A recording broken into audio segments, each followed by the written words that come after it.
വളവനാട് ലക്ഷ്മി നാരായണ ക്ഷേത്രത്തിൽ ഭക്തിസാന്ദ്രമായ അന്തരീക്ഷത്തിൽ ആയിരങ്ങൾ മകം തൊഴും.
വളവനാട് ലക്ഷ്മി നാരായണ ക്ഷേത്രത്തിൽ നടന്ന ചരിത്രപ്രസിദ്ധമായ മകംതൊഴൽ ഭക്തിസന്ദ്രമായി. ഉച്ചയ്ക്ക് 2 മണിക്ക് ക്ഷേത്രം തന്ത്രി കീഴ്പ്പാത്തായപ്പള്ളിമന ബ്രഹ്മശ്രീ ചിത്രൻ നമ്പൂതിരിയുടെ മുഖ്യ കാർമ്മികത്വത്തിലാണ് ചടങ്ങ് നടന്നത്.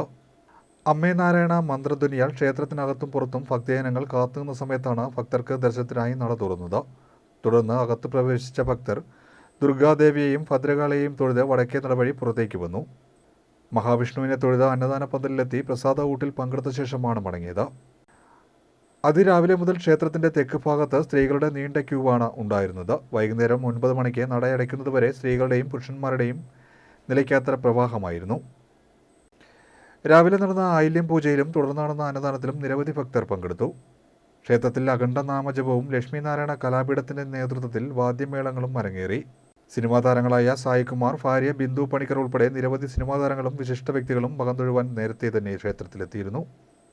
ക്ഷേത്രം രക്ഷാധികാരി വളവനാട് പ്രകാശ് സ്വാമി, മുഖ്യ രക്ഷാധികാരി പ്രജീഷ് പ്രകാശ്, ക്ഷേത്രം president advocate P Baiju, vice president Raju Pallipparambil, secretary N Rajeev, joint secretary Suresh Thamarachalil, ഖജാൻജി വി ഓമനക്കുട്ടൻ, കമ്മിറ്റി അംഗങ്ങളായ പി സാബു കണ്ണർകാട്ട്, ആലപ്പി ഋഷികേശ്, ഉത്തമക്കുറുപ്പ്, ലജീഷ് ഉൾപ്പെടെയുള്ളവർ നേതൃത്വം നൽകി.